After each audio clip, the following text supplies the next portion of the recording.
Shalom. Puji Tuhan, hari ini ketemu. Yang siogianya saya akhir bulan. Tapi karena kemarin kita mengadakan PHTN, Persekutuan Hamba-Hamba Tuhan Nasional SGKRI, sehingga saya minta sama Pak Pendeta Pak Wiswanto sebagai gembala jemaat di sini, kalau boleh saya langsung aja supaya tidak mundar-mandir. Akhir bulan datang lagi, tapi hari ini saya dipersiapkan.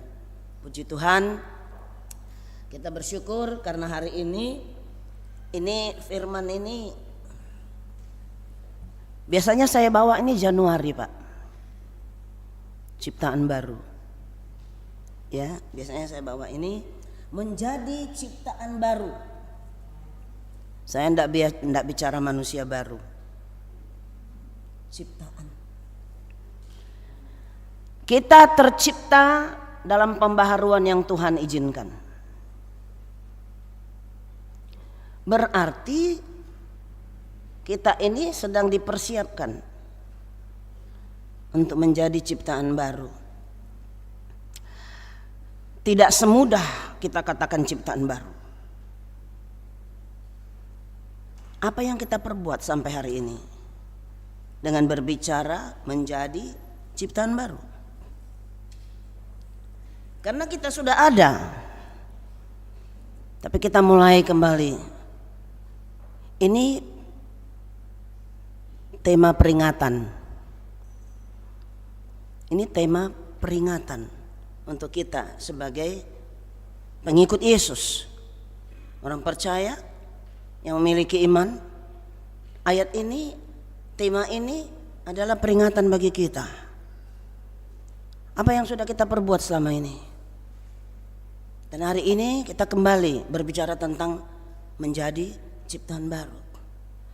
Dan saya mengambil ayat ini dari 2 Korintus pasal 5. Kita langsung saja 2 Korintus pasal 5 ayat 17.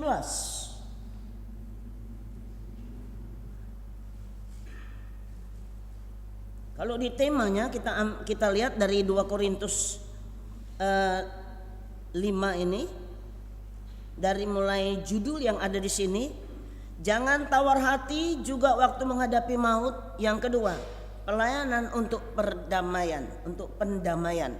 Itu tema yang garis besar yang ada di 2 Korintus pasal 5. Dan ayat 17 mengatakan demikian. Kita baca bersama-sama ayat 17 ini karena ini menjadi bagian dari kehidupan kita. Kita mulai, demikianlah firman Tuhan. Jadi siapakah yang ada di dalam Kristus, ia adalah ciptaan baru. Yang lama sudah berlalu, sesungguhnya yang baru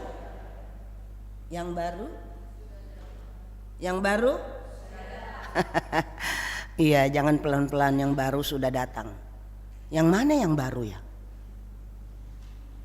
Yang baru sudah datang. Ini baru terus. Ini enggak pernah usang.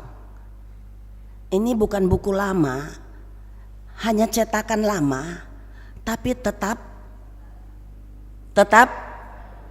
baru. Sudah baca seluruh ayat, seluruh pasal? Ada yang sudah baca seluruh pasal dari Kejadian sampai Wahyu? Sudah semua? Ini jujur, ciptaan baru. Sudah baca semua pasal? Duh, aminnya dikit ya. Berarti ada yang belum. Berarti ada yang belum. Padahal ini ciptaan baru semua ini, ya, yang ada di sini. Ya, kalau dulu saya sampai bosan bacanya ya. Di kuliah dulu, bolak-balik ditanya dosen. Sudah baca? Setiap 3 bulan sudah selesai. 3 bulan sudah selesai, tanya terus. Akhirnya mahasiswanya, Pak jangan ditanya terus lah, jadi bosan. Mahasiswanya sendiri yang ngomel gitu ya. Karena bolak-balik ditanya ya itu juga ya. Tapi kita bersyukur, saya percaya kita akan mempersiapkan kehidupan kita sebagai ciptaan baru itu untuk bacalah terus firman ini dari Kejadian sampai Wahyu. Ya, saya nggak katakan dicoba atau diusahakan, tapi bacalah. Nanti kita akan tahu yang bagaimana ciptaan baru itu menjadi ciptaan baru. Kata menjadi itu berarti belum. Kata bahasa menjadi ciptaan baru tapi berarti belum. Kata menjadi, ya, ditelaah bahasa Indonesianya, menjadi ciptaan baru berarti belum. Dua hal saya ambil di dalamnya. Kalau dikatakan sana, yang lama sudah berlalu. Sudah? Yang lama sudah berlalu. Sudah enggak? Halo? Yang lama sudah berlalu. Sudah enggak? Ya itu gembalanya yang ngomong. Itu kan gembala yang ngomong. Karena kan jemaat yang harus ngomong. Yang lama sudah berlalu. Idea dong. Eda, Ito, Amang, Inang, Butet, ya. Ini perkataan firman. Yang lama sudah berlalu. Berarti yang lama harus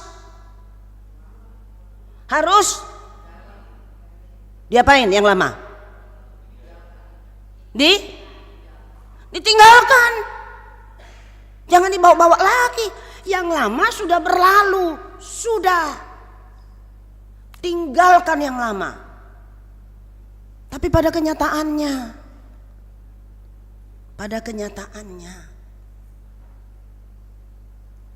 yang lama belum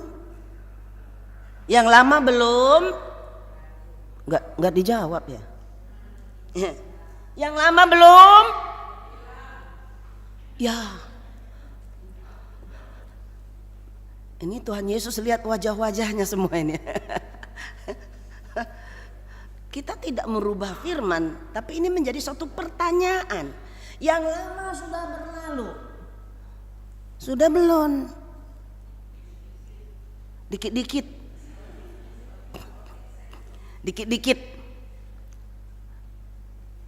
Gimana kalau Tuhan tiba-tiba datang? Dikit-dikit. Kalau membukit nggak apa-apa. Dikit-dikit segitu aja, nggak nambah-nambah. Gitu aja ya, nggak berkurang. Ya. Jadi makanya saya katakan ini peringatan, ini firman Tuhan ini. Menjadi ciptaan baru. Yang lama sudah berlalu kah? Bagaimana yang sesungguhnya yang baru sudah datang?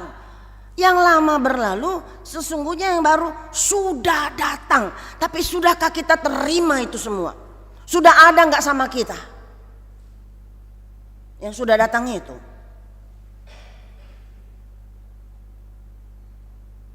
Oleh karena itu waktu dikasih firman Tuhan ini saya agak senyum-senyum sedikit ini. Waktu dikasih firman Tuhan.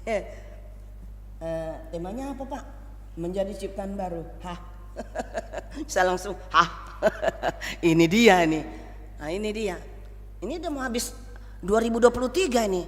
Jangan-jangan yang lama belum berlalu. Dibawa 2024. Terus dibawa terus sampai ke 2025. Terus dan terus. Bagaimana mau datang yang baru? Kalau yang lama tidak tinggalkan. Padahal di sini firman Tuhan berkata, sesungguhnya yang baru, sesungguhnya tinggalkan yang lama, karena sesungguhnya yang baru itu udah ada, sudah datang. Nah, kapan kita menerima? Kapan kita dapat itu? Kapan itu menjadi milik kita? Belum. Karena kita nggak melihat yang lama sudah berlalu. Ternyata hanya firman Tuhan yang berbicara. Yang lama sudah berlalu, tapi masih kita bawa-bawa yang lama. Nggak ada porsinya ibu bapak, tapi semua kita. Itu kita akui sama Tuhan. Berarti kita masih bawa bibit-bibit dosa, itu masih kita bawa dalam hidup kita. Nanti kita lihat di sini. Yang pada akhirnya nutrisi rohani tidak kita miliki. Seperti itu, ya. Jadi apa yang mau kita perbuat? Ya. Apa yang mau dinyatakan oleh ayat ini? Kalau keseluruhannya dikatakan, jadi siapa yang ada di dalam Kristus? Bapak Ibu Saudara, kita semua di dalam Kristus. Karena kita mengakui Yesus Kristus sebagai Tuhan dan Juru Selamat kehidupan pribadi kita. Ya. Sekali lagi, jadi siapa yang ada di dalam Kristus? Ia adalah ciptaan baru. Bukan manusia baru ini kita bicara, ciptaan. Jadi di ciptaan ini kita mesti merubah hidup supaya menjadi manusia baru. Seperti itu. Bayi dalam kandungan adalah ciptaan baru. Begitu dia lahir, dipersiapkan jadi manusia baru. Nah, kita ini sudah menjadi ciptaan baru, tapi kok enggak baru-baru? Enggak baru-baru gitu. Nanti kita lihat, mengapa saya katakan kok kita enggak baru-baru ya? Ya. Makanya kata menjadi itu berarti belum. Kenapa yang harus kita persiapkan menjadi ciptaan baru? Yang pertama, mengalami pertumbuhan rohani. Harus mengalami pertumbuhan rohani. Ini perlu. Kita harus mengalami pertumbuhan rohani dalam dua hal. Menyalibkan keinginan daging dan memiliki iman yang benar. Nanti baru kita bahas ini secara singkat. Dan yang kedua, menggarami dunia. Biasanya kamu adalah garam dunia, begitu kan? Matius katakan. Tapi saya ambil yang lain. Menggarami dunia. Bapak Ibu dimanapun berada, garami dunia ini. Lewat hidup kita. Ya. Karena saya percaya garam ini benar-benar memiliki bagian yang sangat penting. Ya. Dan untuk menggarami dunia, kita harus dewasa rohani, dewasa mental. Dewasa rohani, dewasa mental tidak bisa terpisahkan. Itu satu adanya. Kalau kita dewasa mental, berarti kita dewasa rohani. Kalau kita dewasa rohani, berarti kita dewasa mental. Ini dia. Ini perlu karena harus dibuang yang lama. Yang lama sudah berlalu, siapkan ini. Seperti itu. Ya, perlu pendewasaan secara rohani, secara mental. Karena kadang-kadang manusia ini sulit menerima keadaan yang merusak jiwa.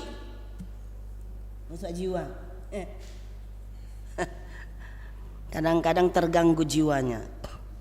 Akibat terganggu jiwanya, hilang dewasa rohani, hilang dewasa mentalnya. Jadi mental apa? Kerupuk. Bunyi tapi nggak ada isi.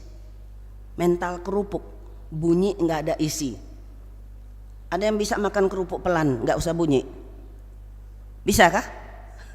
Makan kerupuk tapi nggak bunyi? Bisa lah. Celup aja di air baru makan.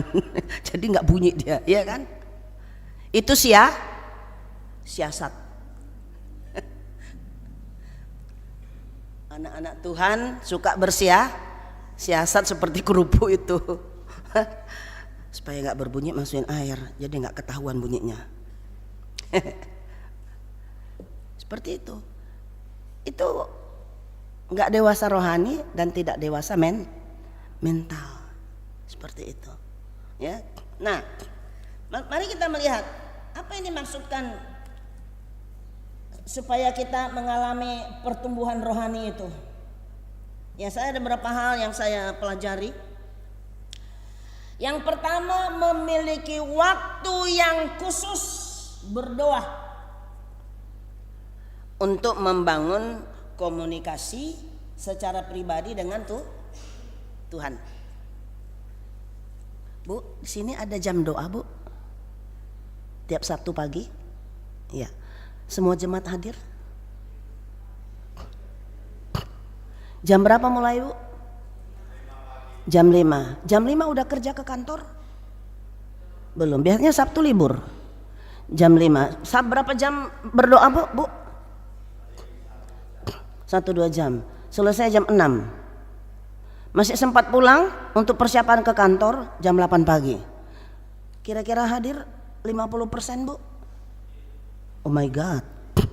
Hi, where are you? Where are you? You WA. Berdoa susah ya, Bu. Makanya, Bu, saya di Medan gak mau buat. Jadi berdosa. Jemaatnya jadi berdosa, Bu, bukan kita yang buat.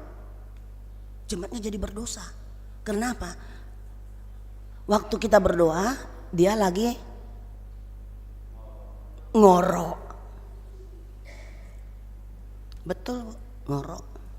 Atau sibuk. Duh, jam 5 udah sibuk, Bu, jadi gak sempet lagi. Maklumlah, anak mau ke sekolah, mau ini, mau itu. Nanti kita minta sama Departemen Pendidikan hari Sabtu libur anak-anak, supaya orang tua bisa ke gereja jam 5 pagi. Yesus berdoa jam berapa, Bu?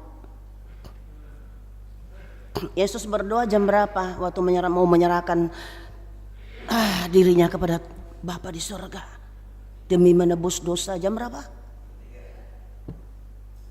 Jam 3. Jam 3 Yesus mempersiapkan dirinya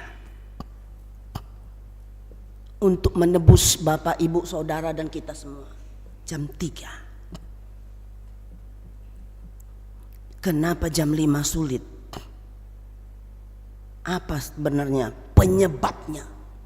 Apa sebenarnya yang terjadi? Coba kalau dibilang kita mau karya wisata, jam 6 pagi kumpul semua, jam 5 sudah hadir. Karena jam 6 mau berangkat. Kalau lewat jam 6 ketinggalan. Jadi jam 5 sudah datang karena mau wisata. Hebat ya.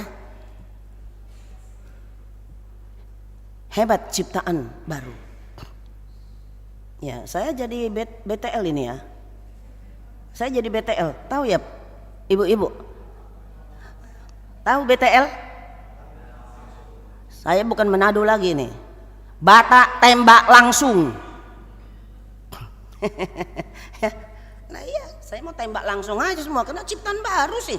Nggak gampang jadi ciptaan baru, woy. Orang Medan bilang nggak gampang jadi ciptaan baru, woy. Ya. Tapi kita mau diciptakan, siap diciptakan Tuhan. Belum datang berdoa sampai berlutut-lutut, sampai akhirnya Tuhan berikan keturunan. Tapi begitu terjadi, 1 Tesalonika 5 ayat 17 mengatakan tetap, 2 kata, tetap berdoa. 2 kata, tetap berdoa. Karena sebelum ayat dan sudah ayat, pernyataannya itu luar biasa. Karena itu yang dikehendaki Allah dalam Kristus Yesus bagi kamu. Jangan padamkan roh.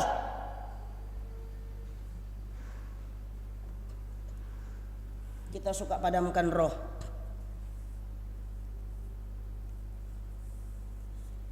Iya.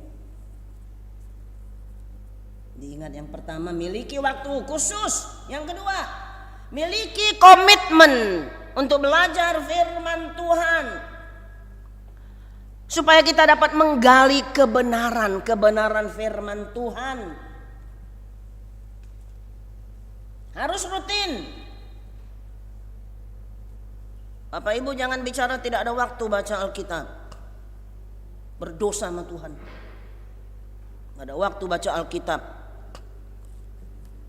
Punya santapan di rumah? Punya santapan semua kan? Buku santapan harian, entah apalah itu, saat teduh lah itu, entah apalah itu, adalah semua. Jangan lupa baca itu. Miliki komitmen bagi Tuhan untuk belajar firman-Nya secara rutin. Supaya Mazmur pasal 1 ayat 2 mengatakan, ya bisa ditampilkan.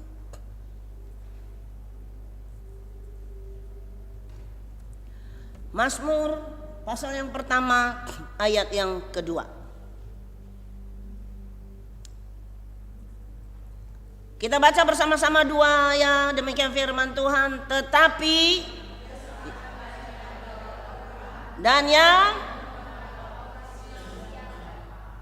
merenungkan Taurat Tuhan siang dan malam, bukan sekali-sekali atau kapan ada waktu, enggak. Kesukaanku ialah Taurat Tuhan yang kurenungkan siang dan malam. Kan tidak perlu firman Tuhan ditambahkan lagi setiap hari. Tapi inilah makanan rohani kita. Tapi kesukaanku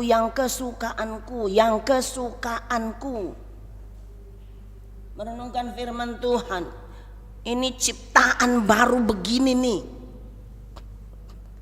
Jangan tinggalkan firman Tuhan. Boleh kerjakan yang lain. Jadi jangan sekali-sekali, kapan ada waktu. Di mana saja Bapak Ibu boleh baca firman.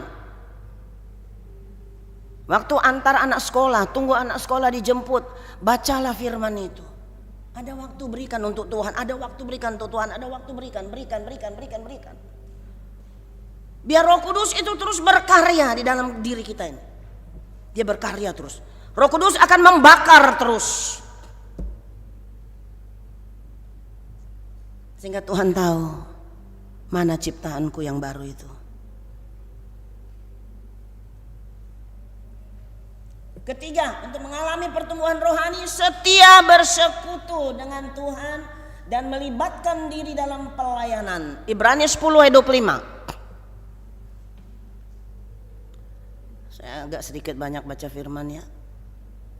Mari kita baca bersama-sama. Ini untuk pribadi kita yang kita baca ini. Berjanjilah sama Tuhan pada saat membaca firman Tuhan ini. 2, ya, janganlah kita menjauhkan diri dari pertemuan-pertemuan ibadah kita seperti dibiasakan oleh beberapa orang. Tapi marilah kita saling menasehati dan semakin giat melakukannya menjelang hari Tuhan yang mendekat. Saling menasehatilah. Jangan tinggalkan ibadah. Jangan. Saya kadang-kadang agak tersinggung juga kalau jemaat tuh begini. Bu, kemarin enggak hadir. Aduh Bu, repot banget Bu. Kita keluarga mau keluar kota, jadi mesti masak dulu. Inilah, itulah, inilah. Bagaimana Tuhan Yesus Allah Bapa di surga pada hari ke-7 beristirahat.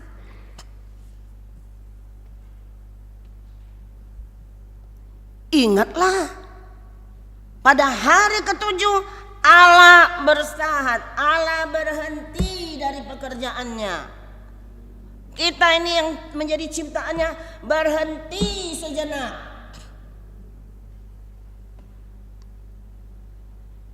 Soalnya kalau mau ibadah jam 6 pagi, ibadah jam 5 aja nggak datang. Mau jam 6 pagi, mau jam 7 pagi, kosongkah gereja nanti kalau dibikin ibadah itu? Ya mungkin gereja yang besar-besar sana adalah, ya, karena jemaatnya sampai ratusan, ribuan, ya mungkin ada. Tapi saya pernah tanya sama salah satu gereja, jemaatnya berapa? Oh kita 400 kakak. Puji Tuhan. Jadi kalau adakan doa bersama, ya separuh pun kagak, seperempat pun kagak. Kemana semua? Tapi kalau wisata, wah nggak cukup busnya, karena semua mau ikut. Terus iya jam 6 suruh ngumpul, belum jam 6 sudah kumpul semua, takut nggak kebagian bus. Kadang-kadang mikir, kasihan kali lah Tuhan Yesus itu ya, sangat kasihan Tuhan Yesus itu. Ini anak-anaknya, pengikutnya, umatnya degil-degil semua, mementingkan diri sendiri. Wallahu alam.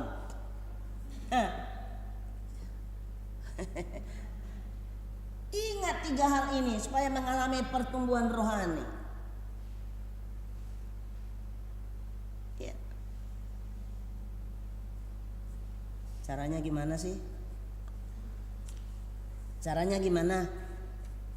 Supaya 1, 2, 3 yang disampaikan tadi menjadi berkat. Ya, saya akhirnya jadi belajar juga nih Pak.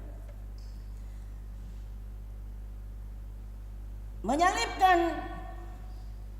keinginan daging.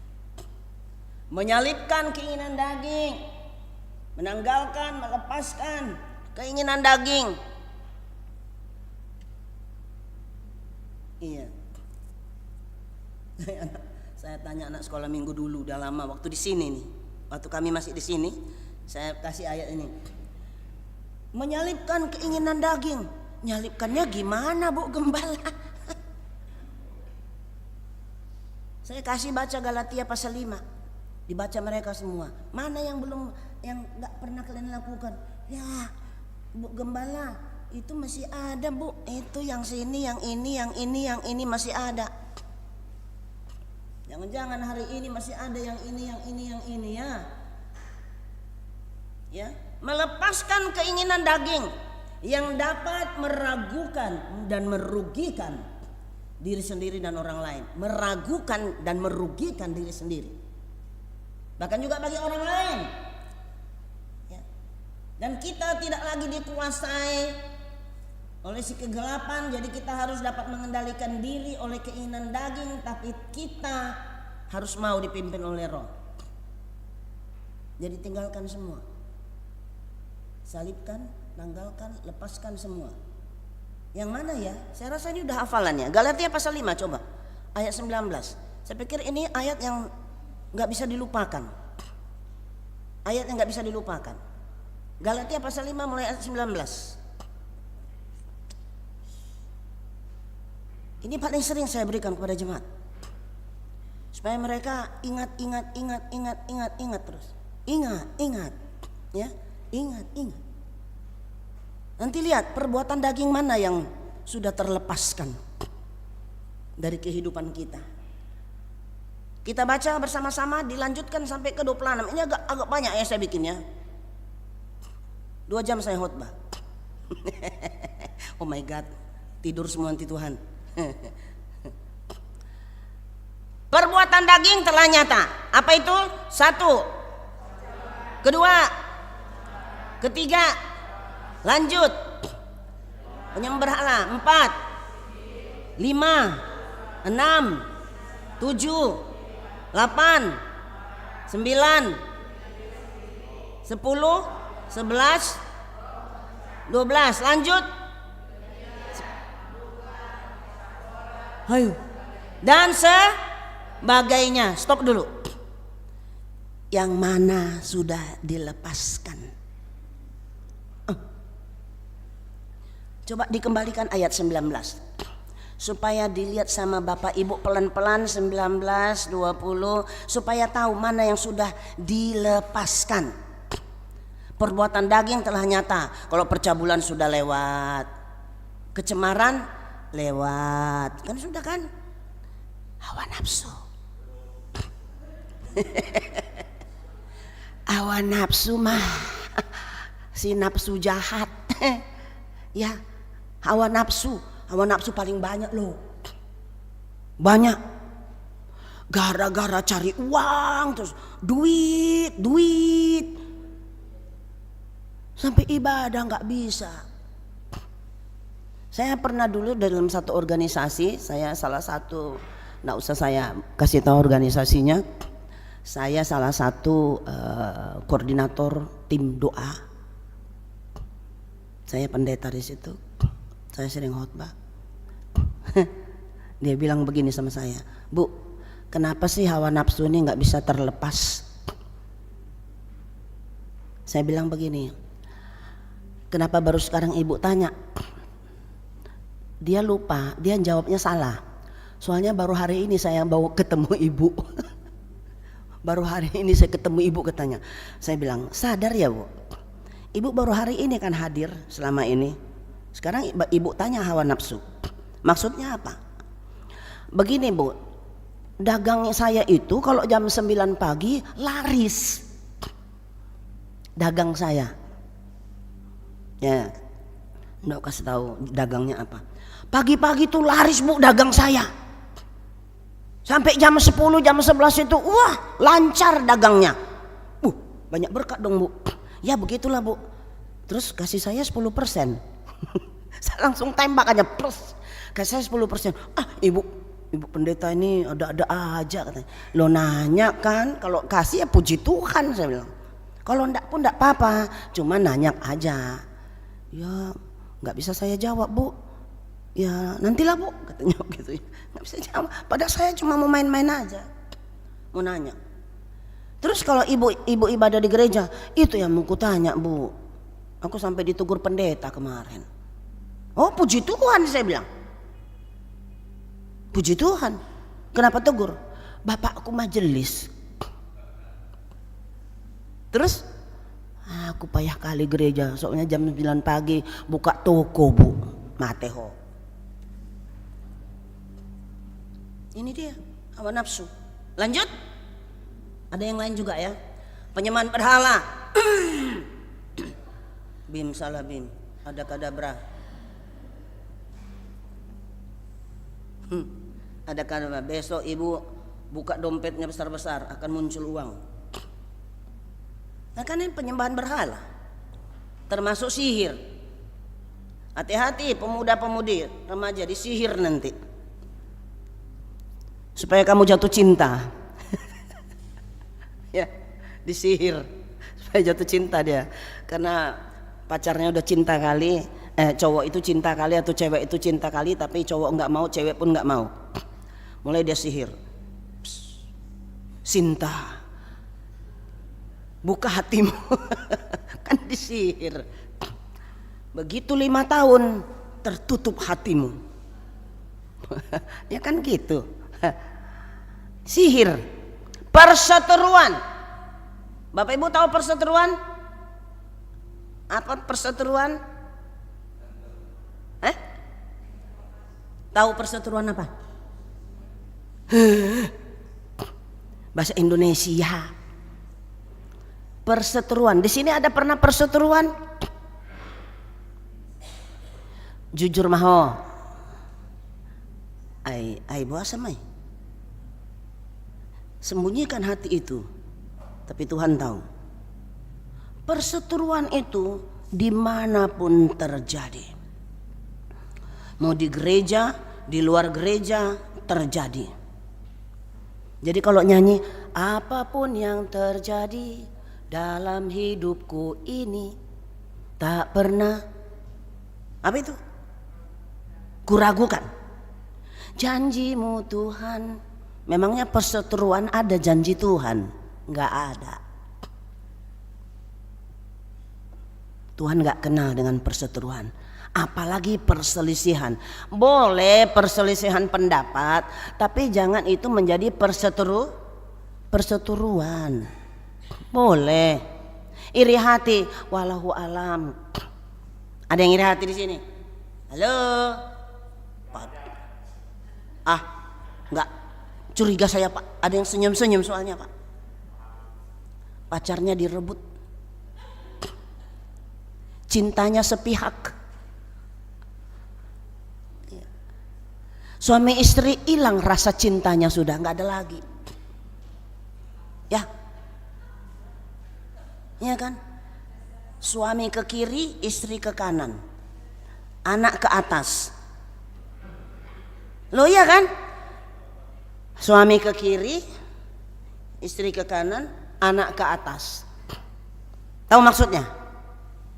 Maksud saya anak ke atas, tahu nggak? Hah? Apa Bu?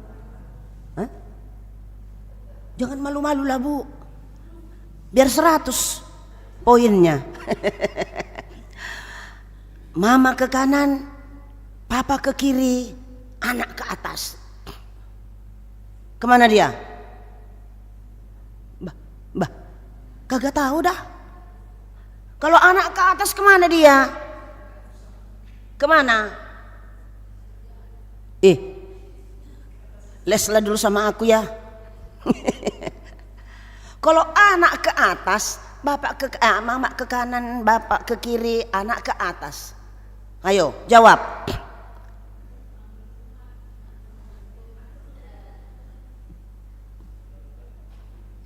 Pasti anak kita diajar ke Tuhan kan? Betul nggak? Mana ini jawabannya? Siapa yang belum punya anak nggak usah jawab. Tapi kalau bisa jawab bagus. Nanti begitu punya anak sudah tahu isinya. Yang punya anak, nak doain mama ya. Datang bapaknya, jangan kau lupa bapak pun didoakan ya. Minta sama anak. Makanya anak jangan diapa-apain. Kalau suami istri udah begini, anak jadi korban. Kalau korban bagus enak dibawa ke atas sana. Iya, itu iri hati, amarah, kepentingan diri sendiri. Di situ dia tempatnya. Akhirnya timbul percederaan, terjadi roh pemecah. Satu rohnya kemana, tak kemana-mana. Lanjut. Kedengkian, kemabukan, pesta pora dan sebagainya, masih banyak. Kedengkian, nggak usah dengki-dengki lah. Serahkan aja sama Tuhan. Ngapain kita mau dengki? Nggak perlu. Ya, nggak perlu. Iya. Saya dengan Bapak itu menghadapi kami di medan tantangan yang menimbulkan semua ini. Kemabukan, yang nggak mabuk pura-pura mabuk. Ya, nggak mabuk pura-pura mabuk, terus maki-maki saya sama Bapak. Hanya gara-gara gereja. Kedua hanya gara-gara suku. Seperti itu. Ini dia kan. Pura-pura mabuk. Kita ibadah, dia pesta pora. Genderangnya di sana lagu dangdut, datang di kita lagu surga, kalah dangdut sama surga. Seperti itu. Iya, itu pesta pora kadang-kadang. Iya, jangan lebih mementingkan pesta pora daripada ibadah. Ya, jangan pentingkan pesta pora. Jangan-jangan pas di pesta itu jatuh. Ya. Karena pesta pora. Iya. Jadi harus siap-siap. Ada lagi, lanjut. Apa itu ya? Terhadap semuanya itu kuperingatkan kamu seperti yang telah kubuat dahulu, bahwa barang siapa melakukan hal-hal yang demikian di atas tadi, ia tidak akan mendapat bagian dalam kerajaan Allah. Ayo. Ini firman yang berbicara. Renungkan yang 19 hal tadi, lebih dari 19, 20, 21 dan sebagainya, lebih banyak lagi. Renungkan itu, jangan bicara kalau kita bilang siapa mau menerima kerajaan surga, nggak ada yang nggak angkat tangan. Semua angkat tangan. Tapi bagaimana dengan Galatia pasal 5 ini? Akan Tuhan Yesus sudah pulihkan semua. Tunggu dulu. Upah dosa maut, kita bilang. Upah dosa maut. Nah itu gimana itu? Dosa kagak? Orang Jakarta bilang dosa kagak? Ya, seperti itu. Nah, kemudian firman Tuhan melanjutkan apa yang dikatakan oleh firman Tuhan. Apa yang kita harus siapkan firman Tuhan ini ya. Saya mau lanjutkan juga 2, 3 ini. Tadi Galatia, Roma 8 ayat 6. Coba Roma 8 ayat 6. Karena keinginan daging adalah, tapi keinginan roh hidup dan damai sejahtera. Ada yang nggak ada damai di sini? Halo, si damai lah saya cari. Ada namanya damai. Apakah dia miliki damai sejahtera hari ini? Ada yang nggak damai? Saya nggak nyari damai pangaribuan ya. Damainya Tuhan, ya. Ada yang nggak damai di sini? Ada? Ada lagi nggak damai? Hah? Alah, gak usah malu-malu lah. Kalau nggak damai biar nanti dikasih tahu sama Pak Gembala supaya didoakan. Karena lagi nggak damai hatinya, ya. Iya. Ya, ini kadang-kadang anak Tuhan itu nggak jujur sih ya. Nggak jujur anak Tuhan. Ditanya ada damai, padahal sebenarnya nggak ada damainya itu. Ada yang nggak ada damai di hatinya, tapi nggak mau jujur. Nggak enak lah nanti ketahuan. Nanti kalau ketahuan jadi pembicaraan. Karena apa? Mulut penuh dengan bisa ular tedung. Jadi dengar yang nggak beres, nggak damai sedikit, cap, cuap. Ini bahayanya mulut anak Tuhan ini. Saya ada ilustrasi dari pendeta, mungkin pernah dengar pendeta Yandi.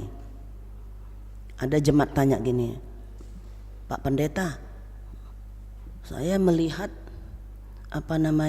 dalam mimpi saya kok ada satu ruangan di surga itu kok penuh dengan bibir.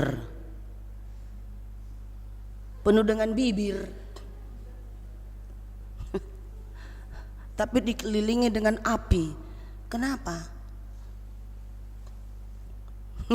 Pendetanya geli sendiri. Tapi kayaknya itu mulut jemaat apa mulut pendeta ya? Mulut siapa itu? Halo? Karena bibirnya aja yang ada di sana. Yang lain nggak ada. Cuman bibir doang. Yang ada. Dan kebalikan juga. Tapi di satu ruangan banyak bibir, ketawa-ketawa, senang-senang. Kalau yang situ kayak marah, sini kayak tertawa, bibirnya seperti itu. Kenapa cuman bibir? Pendeta bilang, oh cuman bibirnya yang masuk surga, yang lain nggak masuk surga. Jadi bibirnya yang ada di surga. Saudara, jangan sampai bibir kita aja yang ada di surga, yang lain nggak ada. Kenapa? Bibirnya aja yang manis, tapi sininya nggak manis. Jadi semua nggak manis. Ya, penglihatannya, pendengaran nggak manis, tapi bibirnya manis. Shalom, shalom. Puji Tuhan, haleluya. Tuhan memberkati, amin. Bagi berkat, puji Tuhan. Nggak nyampe-nyampe berkatnya. Iya ya. Ya begitulah ya. Ya kadang-kala kita merasa sudah wow, ya, tapi ternyata enggak, ya. Karena keinginan daging adalah maut. Ayat 8, mereka yang hidup dalam daging tidak mungkin berkenan di hadapan Tuhan. Gimana Bapak Ibu? Berapa persen sudah masuk surga kita? Berapa persen kita masuk surga udah? Hah? Yang dibawa ke surga udah apa yang dibawa? Kaki, tangan, mulut, kuping, mata. Mana yang sudah kita bawa ke surga? Ya, berapa persen yang kita sudah bawa ke surga? Ya, kalau direnungkan ini, ya inilah dia, ya kehidupan kita. Tidak tahu kita. Padahal firman Tuhan berkata apa? Karena begitu besar kasih Allah akan dunia ini. Dari mana itu? Hah? Sehingga ia mengaruniakan anaknya yang tunggal. Barang siapa yang percaya tidak binasa, melainkan beroleh hidup yang kekal. Cukup percaya? Amin pula tuh. Amin pula tuh. Iya. Memang bilang amin itu gampang. Amin, amin. Tapi Galatia pasal 5 enggak diaminkan.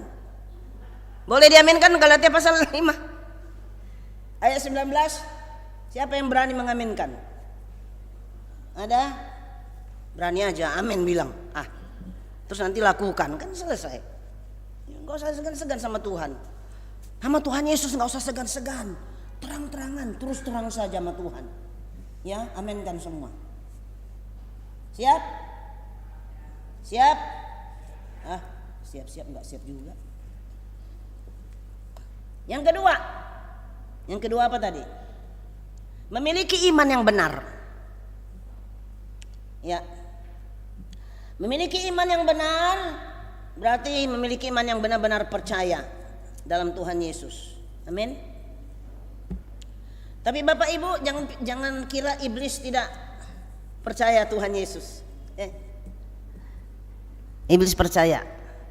Ya. Coba kita lihat Yakobus 2 ayat 19. Saya kasih ayat-ayat nih. Tolong yang ngantuk silahkan tidur. Kita baca bersama-sama 2, 3. Engkau percaya bahwa hanya ada satu Allah saja? Itu baik. Tetapi setan pun juga percaya akan hal itu dan mereka hanya sampai gemetar. Hanya sampai gemetar. Bapak Ibu pernah gemetar kalau bicara setan? Iya, kalau bicara setan mungkin kepada enggak gemetar. Yakobus menekankan bahwa setan-setan juga percaya. Percaya mengakui kealahannya Yesus, namun mereka tetap melawan, menentang Allah.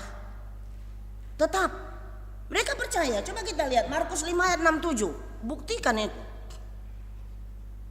Setan percaya loh. Ya. Markus 5 ayat 67. Kita lihat itu. Ketika ia melihat Yesus dari jauh, berlarilah ia mendapatkannya lalu menyembahnya. Lanjut. Dan dengan keras ia berteriak, "Apa urusanmu dengan aku, hai Yesus, anak Allah yang maha tinggi? Demi Allah jangan siksa aku." Ini kejadian apa? Ini kejadian apa? Bapak Ibu buka itu. Markus 5 dibuka. Yang bawa Alkitab supaya ingat. Markus 5.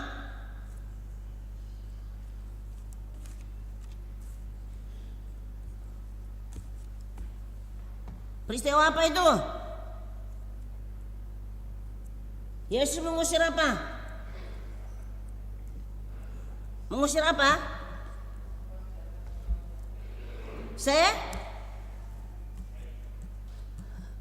Setan. Setan apa gimana? Apa itu di sana? Apa yang terjadi di daerah orang Garasa itu? Bagaimana roh jahat itu? Dia sampai dirantai, dibelenggu, itu dalam ayat 4. Tapi rantainya diputuskan, belenggu dimusnahkan. Tidak ada satu orang pun yang cukup kuat menjinakkan dia, yang berkeliaran di kuburan, di bukit-bukit berteriak-teriak, berusaha menyiksa dirinya.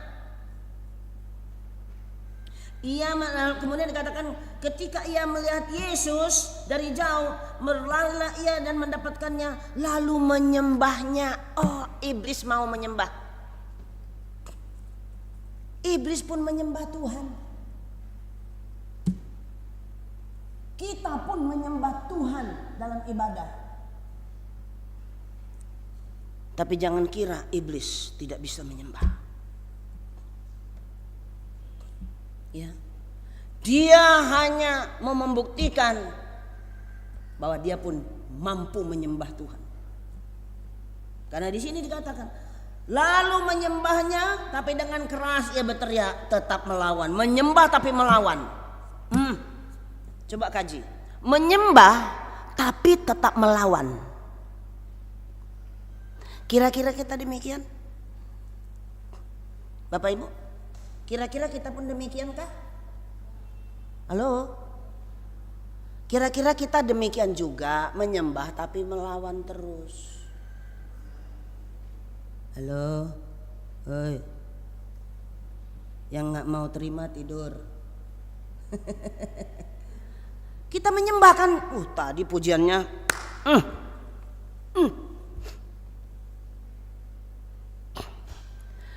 Di mana tangan terangkat, di situ Yesus menjamah. Tangan yang terangkat. Apakah sampai di sini aja? Sampai di sini enggak?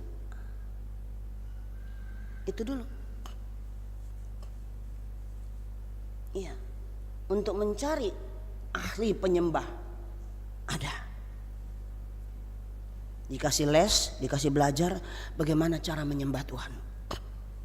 Hanya sampai dalam pengetahuan, tapi tidak dalam roh dan kebenaran dalam menyembah Tuhan. Jadi kalau di medan ibadah saya nggak mau kasih pujian. Tanganku ku angkat padamu. Saya bilang sama MC-nya, ini ibu yang pilih lagu ini. Iya. Kira-kira ibu percaya jemaat itu angkat tangan semua? Dia kan cuma nyanyi kadang-kadang. Betul? Betul? Betul yang saya katakan? Kadang-kala kita cuma nyanyi, tapi nggak ada gerakan. Tanganku ku angkat padamu. Tuhan bilang, idea do tanganmu. Karena nggak mau angkat tangan. Tanganku ku angkat padamu. Saya betul kah, Pak? Betul kan? Jadi ngapain nyanyi itu? Sorak haleluya. WL-nya udah setengah mati. Jemaatnya sorak haleluya, puji Tuhan. Soalnya nggak sarapan dia pagi, Pak. Iya, nggak sarapan atau memang tak mau angkat tangan. Bapak Ibu, tangan itu untuk menyembah Tuhan loh. Angkatlah untuk Tuhan. Apa sulitnya? Apa sulitnya? Tapi kalau udah pergi ke gedung KKR yang isinya 100.000 orang, wah, kalau perlu kaki pun diangkat. Padahal di gereja enggak. Tapi begitu ikut ibadah di gedung-gedung yang mewah besar-besar itu, yang banyak manusianya, wah,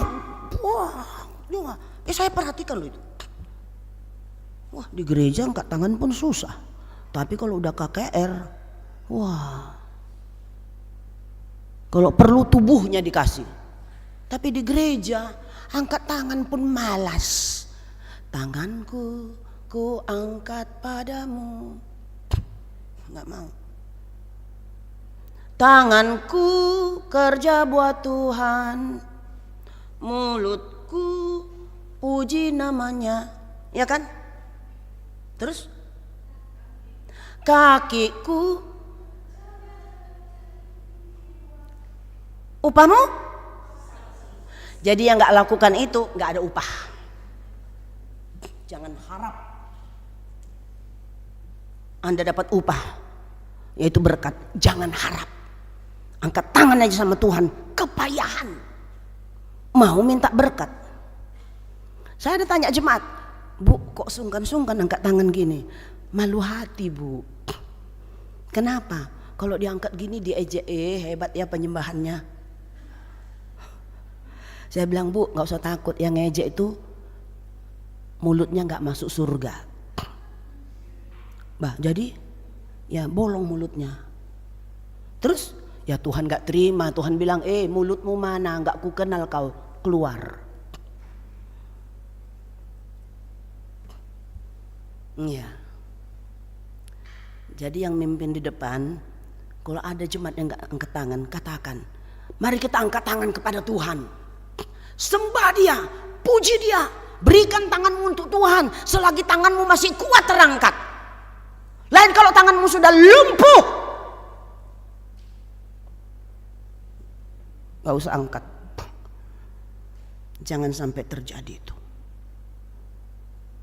Anda gak mengangkat tangan untuk Tuhan, hanya tangan diminta. Kok susah banget? Iya kan? Kok susah banget sih, tangan doang. Tapi kalau terima uang, psst, psst, banyak dia. Bapak Ibu tahu nggak, di gereja nggak mau saya bikin acara manortor anak-anak, mama-mama. Bu, boleh manortor? Enggak. Biar dapat berkat? Tidak. Kalau manortor, kalau menyembah Tuhan nggak mau. Kalau manortor begini, kalau perlu tebal di situ, dijepit semua uang. Lagunya lagu rohani lagi. Betul nggak? Betul nggak? Ya, kan betul kan? Lagunya Bonnie M lagi.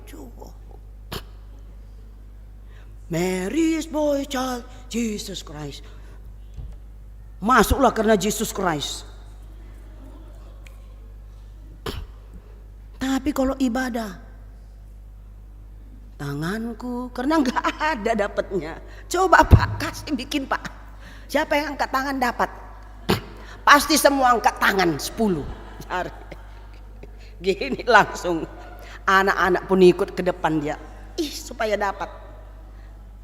Sediakan Pak 1000. Masukkan ke tangan ini semua. Pasti angkat tangan semua. Kalau nggak angkat tangan karena malu hatinya itu. Pura-pura. Nah iya kan, kalau nyanyi angkat tangan susah kali. Coba kalau dikasih duit, begitu dia angkat tangan lagi, ku angkat tanganku masuk sini. Berapa itu ya? Itu ya, 1000. Masuk lagi sini. 5.000. Iya. 1.000, 5.000, 6.000 dah. Masuk 1.000 lagi, 7.000. Dihitung semua. Tahe, buasa mai. Aduh. Kalau angkat tuh tangan gini sama Tuhan. Tuhan kasih berapa? Kasih berapa Tuhan?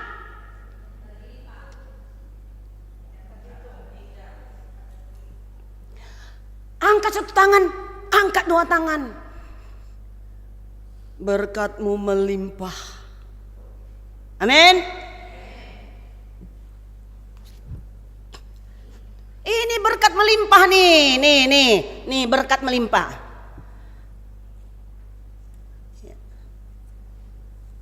Tanganku kerja buat Tuhan, mulutku puji namanya. Anak sekolah minggu. Jadi saya lebih senang kadang-kadang doain anak sekolah minggu daripada mama bapak gadis. Bagus anak sekolah minggu tuh 100 kita doakan daripada oma-oma, bapak-bapak, pemuda-pemudi, remaja didoain. Duduk. Iya. Anak-anak kalau didoain kepalanya langsung kasih.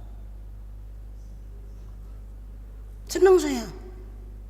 Kenapa? Hatinya tulus, jujur, polos. Coba kalau emak-emak diginiin, doanya apa ya? Besok itu gua nggak datang berkatnya. Dikajinya doa itu. Kalau anak-anak nggak perlu dia doanya kita cuap-cuap, tapi dia perlu kali kepalanya dipegang, udah senang dia. Betul? Anak-anak dipegang pun kepalanya udah senang dia. Kita dipegang kepala, ada doanya, kok nggak datang berkatnya? Dikaji semua. Iya, iya. Ciptaan baru. Mati kita ya. Iya. Sudah sampai di mana saya?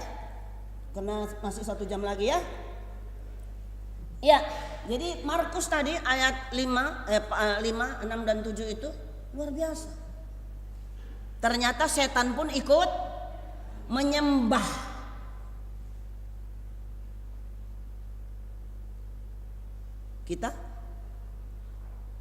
Kita keturunan enggak? Iya. Saya nggak mau bilang kita setan, keturunan kagak. Kita menyembah Tuhan, tapi tetap melawan Tuhan. Setan pun begitu. Jangan-jangan justru kita orang percaya yang katakan Kristen lebih parah dari setan. Lebih parah dari setan. Loh, kok mau sakit hati silahkan. Tuhan Yesus, ada yang sakit hati enggak? Buka hatinya Tuhan. Lah itu aja. Kita menyembah Tuhan loh. Tiap ibadah, mau di mana ibadat, nyanyinya, penyembahan, wow, lewat semua. Nangis, tolonglah Tuhan penderitaanku. Ku bawa hidupku sekarang ke tempat kudus-Mu Tuhan. Tuhan, dengarlah Tuhan doaku. Mati loh. Kasihan deh, kita anak-anak Tuhan ini munafik sama Tuhan, munafik. Jadi sepertinya gereja itu hanya formalitas.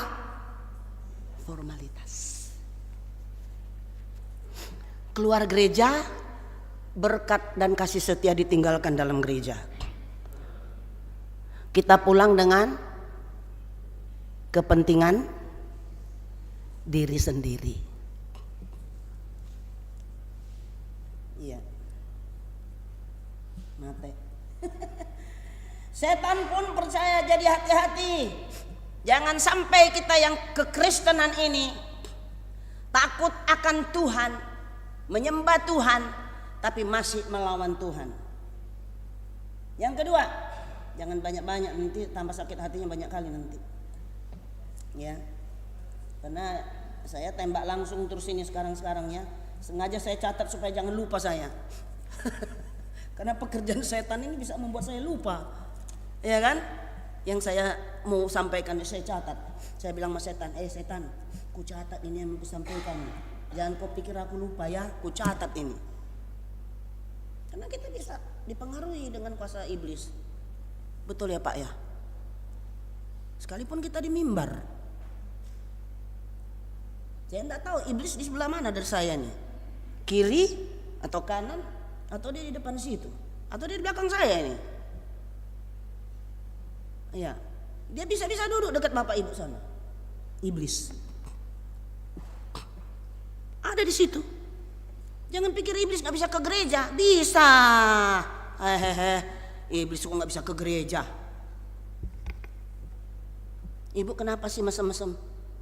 Bertengkar saya sama bapak di rumah Bu, marah saya, gak ada otaknya. Kenapa Bu? Bapak itu, wah, datang si bapak. Kenapa Pak kok merungut-merungut? Biasa Bu, istri kadang-kadang nggak tahu diri.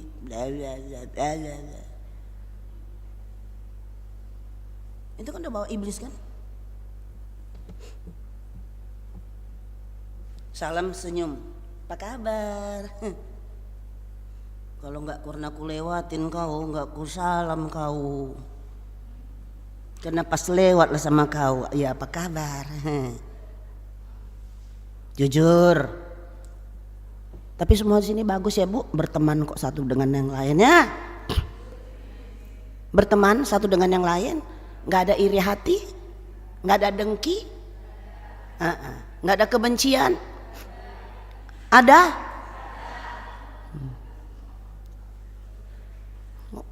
Bu, kok nggak jujur ya Pak? Bujur milala. Nggak jujur. Ada yang benci suami? Iblis bilang gini. Senyum iblis. Ada yang nggak suka, nggak senang sama istri? Nggak ada. Iblis bilangnya, sakit lambungku kata iblis. Iya, ya gitu. Ada yang nggak jujur sama anak? Ayo, ayo, ayo, halo, halo, halo. Kadang-kadang kita nggak jujur sama anak ya. Tapi kita percayakan kepada Tuhan. Amin. Iya, nggak tahu lah yang saya kasih tahu nih bener apa nggak tahu lah saya. Bapak Ibu lah yang tahu. Apakah isi hatimu? Iya, ya ingat lagu, lagu dunia kita. Jagalah hati, jangan kau nodai. Jagalah hati, pelita hidup ini. Lagu dunia loh. Tapi menyentuh. Jagalah hati, jangan kau nodai. Jagalah hati, pelita hidup ini. Itu lagu dunia Aagim. Waktu dia khotbah saya pikir, boleh juga ya lagu ini. Jagalah hati, anak Tuhan suka jahat. Hatinya tidak beres, manis dan senyum munafik. Karena hatinya nggak bagus. Bagus jujur aja lah. Kalau nggak senang langsung bilang, Bu, saya sebenarnya nggak suka sama ibu. Saya sebenarnya nggak senang sama bapak. Tapi mohon maaf lah, saya mau selesaikan sekarang. Amin. Amin. Selesai.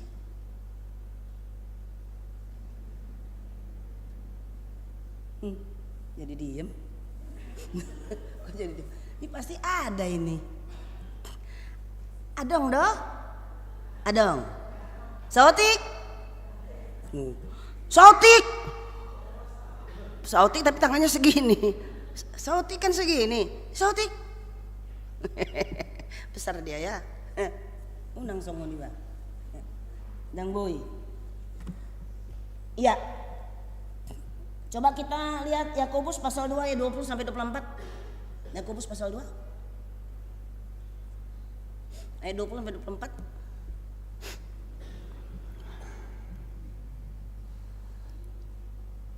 Iya. Yang lapar tahan lapar, yang ngantuk silakan tidur.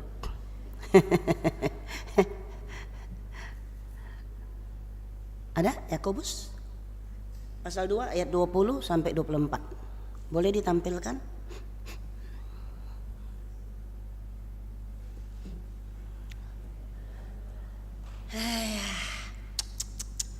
Bagus sekali firman-Nya ya. Mari kita baca bersama-sama 2 ya. Hai manusia yang bebal, maukah engkau mengakui sekarang bahwa iman tanpa perbuatan adalah iman yang kosong? Lanjut. Bukankah Abraham bapak kita dibenarkan karena perbuatan-perbuatannya ketika ia mempersembahkan Ishak anaknya di atas mezbah? Lanjut. Kamu lihat bahwa iman bekerja sama dengan perbuatan-perbuatan, dan oleh perbuatan-perbuatan itu iman menjadi sempurna. Lanjut. Dengan jalan demikian genaplah nas yang mengatakan, lalu percayalah Abraham kepada Allah, maka Allah memperhitungkan hal itu kepadanya sebagai kebenaran. Karena itu Abraham disebut sahabat Allah. Terakhir, jadi kamu lihat bahwa manusia dibenarkan karena perbuatan-perbuatannya dan bukan hanya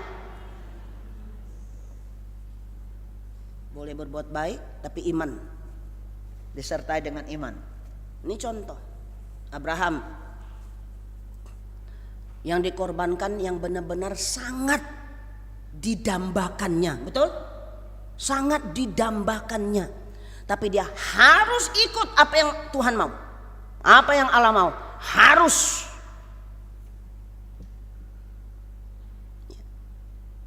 Gak tahulah hatinya waktu perjalanan membawa itu, membawa Ishak. Tapi Tuhan tahu hatinya. Makanya dikatakan di sana, perbuatan itu bersama dengan iman berjalan bersama, tidak terpisahkan, tidak terpisahkan.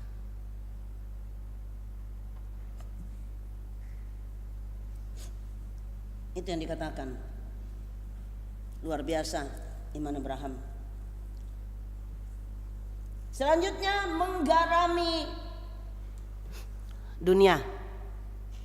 Menggarami dunia. Kalau firman dikatakan kamulah garam dunia. Saya ambil menggarami dunia. Mari kita menggarami dunia. Bahkan yang di sekitar kita, bahkan dalam rumah tangga kita. Yang ini yang sangat menekan ayat ini. Karena garam itu kan banyak macam kegunaannya, fungsinya. Ya kan? Bisa untuk bahan pengawet. Ya. Pengawet apa nih? Daging. Ya. Bisa untuk rasa makanan, dan juga bisa untuk pupuk. Garam ini. Ya, jadi menggarami dunia itu bukan sekedar menggarami apa yang kita pikirkan. Karena fungsi garam itu memberi pengaruh, bahkan menghasilkan yang luar biasa yang berkaitan dengan kehidupan kita. Matius 5 ayat 13, kata kamu di sana, Matius 5 ayat 13. Iya. Kamu adalah garam dunia. Jika garam itu menjadi tawar dengan apakah ia diasinkan, tidak ada lagi gunanya selain dibuang dan diinjak-injak. Hati-hati. Garam yang dimaksud di sini, kamu yang dimaksud, yaitu semua pengikut Kristus adalah garam dunia. Kamu adalah garam dunia. Bapak, Ibu, Saudara, dan kita semua dan orang percaya yang mengaku Yesus sebagai Tuhan dan Juru Selamat adalah garam dunia. Seperti itu, garam dunia yang memberi rasa dan pengaruh. Demikian juga di dalam mewartakan kebenaran, memberitakan kebenaran firman Tuhan. Harus benar-benar menjadi garam yang bernilai. Garam yang bernilai dalam memberitakan firman Tuhan. Ya, karena semua pengaruhnya selalu menuju kepada Yesus. Mewartakan itu. Menurut Bapak Ibu, mewartakan firman Tuhan apa cukup? Gembala sidang, gembala jemaat, majelis, pengerja, apa cukup? Enggak. Kita semua harus mewartakan firman Tuhan. Harus. Ya, Matius 28 kan sudah jelas. Pergilah. Enggak usah jauh-jauh, pergilah di sini aja, Harapan Baru, ya, dan sekitarnya. Melalui apa? Ibadah. Melalui ibadah yang dilakukan di gereja ini untuk mewartakan firman Tuhan. Karena begitu kita pulang, ada firman yang akan kita bawa. Amin. Ada firman yang kita bawa pulang. Bawa itu dalam kehidupan kita.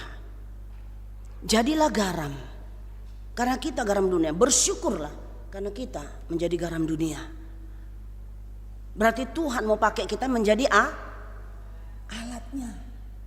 Luar biasa. Bapak Ibu kita dipilih. Kan ada pujiannya. Kita dipilih, ya. Dari segala bangsa dan suku kita dipilih. Ya. Kalau sudah dipilih, berarti sudah dipersiapkan Tuhan. Amin. Sudah dipersiapkan. Kita yang nggak mau menerima persiapan-persiapan itu. Nah, mari kita mulai menerima persiapan itu. Untuk persiapan kita, kedatangan Tuhan yang kedua kali, penghakiman akan terjadi. Seluruh pertanyaan, seluruh yang Tuhan mau lihat dari hidup kita sudah ada sama kita. Amin. Sudah dipersiapkan. Dan akhirnya Tuhan bilang, engkau duduk di sebelah kanan bersama Bapa di surga. Amin. Itu luar biasa. Ya. Ya memang kalau kita bicara melelahkan, memang beribadah kepada Tuhan itu bisa melelahkan, bisa membuat kita jenuh. Tapi di balik itu semua, itulah nutrisi rohani. Itulah nutrisi rohani. Supaya kita sehat, kita kuat, kita semangat, kita dibangkitkan, kita dibangunkan, roh Allah menyala-nyala, hidup kita berkenan di hadapan Tuhan. Oleh karena itu, jadikan firman Tuhan ini nutrisi rohani kita. Supaya kita berkenan, supaya kita benar-benar menjadi garam dalam kehidupan kita, bahkan kita menggarami dunia ini dengan segala keadaannya. Sehingga apa yang dikatakan di sana, dalam memberi rasa dan pengaruh dalam mewartakan kebenaran diperlukan memiliki kedewasaan rohani dan kedewasaan mental. Dan ini berjalan bersama, kedewasaan rohani dan kedewasaan mental. Jadi hadapilah semua itu. Keadaan rohani dan kedewasaan rohani dan kedewasaan mental itu gak bisa dipisahkan. Kalau mental kita sudah terganggu, jiwa kita dipengaruhi, perasaan kita dipengaruhi, tapi rohani itu bisa menolong. Dengan kedewasaan rohani akan menolong. Artinya apa? Kita tinggal katakan, Tuhan, di balik itu semua Tuhan, saya percaya ada rencana Tuhan yang indah. Ya kan? Makanya ada lagu pujian ciptaan, indah rencanamu Tuhan. Itu dia, tercipta lagu itu di dalam hidupku. Ya kan? Walau ku tak tahu, aku tak mengerti. Ya kan? Itu dia semua, itu rencana Tuhan. Kalau kita mau benar-benar jadi garam, menggarami dunia ini, indah rencanamu Tuhan. Dan kehidupan kita akan dipenuhi oleh firman Tuhan yang adalah nutrisi rohani kita. Amin. Amin. Pada akhirnya kita berjalan bersama dengan Tuhan dalam kesadaran menghadapi situasi, problem, apapun itu. Dan itu akhirnya tidak menjadi beban berat. Karena firman Tuhan sudah mengatakan dalam Matius, terimalah yang kupasang dan belajarlah padaku. Galatia 6 ayat 1. Tambahkan lagi.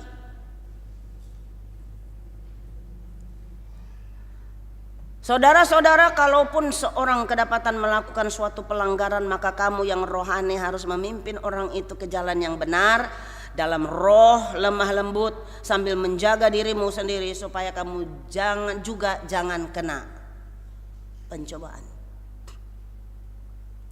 Ini dia, menggarami dunia. Oleh karena itu Bapak Ibu yang kekasih dalam Tuhan Yesus Kristus, dengan kedua hal yang kita renungkan bersama tadi, masih ingat? Masih ingatkah? Yang pertama, apakah itu? Mengalami pertumbuhan rohani. Yang kedua, menggarami dunia. Dengan kedua hal tersebut yang kita sudah renungkan bersama, apa yang menjadi kesimpulan kita untuk menjadi ciptaan baru? Tuhan mengizinkan, bahkan Tuhan menginginkan kehidupan kekristenan yang dinamis. Dinamis itu apa? Penuh semangat. Semangatlah.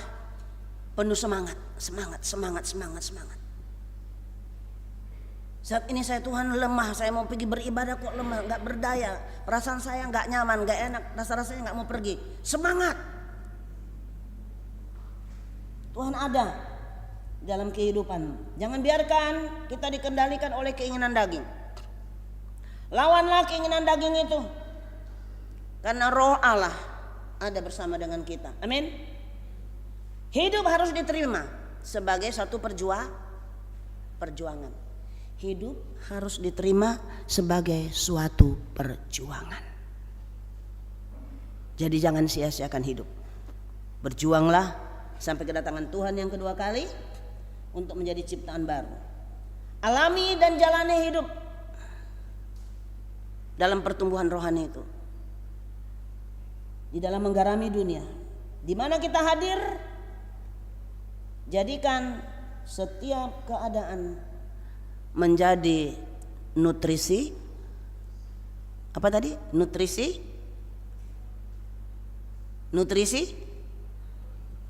Lupa yang lain. Jadikan setiap keadaan itu menjadi nutrisi rohani. Dan itu menjadi berkat bagi kita. Amin.